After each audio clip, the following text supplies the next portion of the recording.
الوعي الجمعي مفهوم أوسع من التاريخ، واخترنا أن نصف هذا الوعي الجمعي بهذا المصطلح لأننا لا نريد أن نقع فقط في إشكالية التاريخ، لأن التاريخ هو وصف لواقع، لكن الوعي الجمعي هو إدراك وتصور لذلك الواقع، قد يختلف بالضرورة عن الواقع كما حدث، لأنه إحنا لا نستعد التاريخ كما هو، بل نضيف إليه ونفهم فهما ما يساعدنا على بناء هويتنا الجمعية والثقافية وذاكرتنا التي نحاول من خلالها أن نوظفها للحظة إجماع.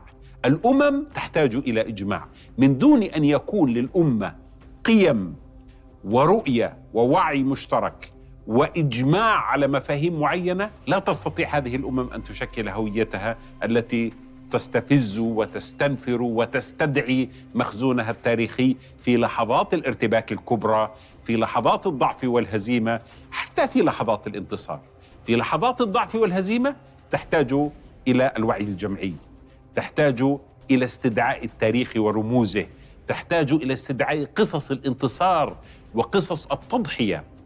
في لحظات الانتصار تحتاج أن تستدعي التاريخ مرة أخرى. لماذا؟ لأنك تريد أن تفكر ما الذي سأفعله في حالة الانتصار. فالأمم في ضعفها وفي انتصارها تستدعي رموز التاريخ وتستدعي الوعي الجمعي.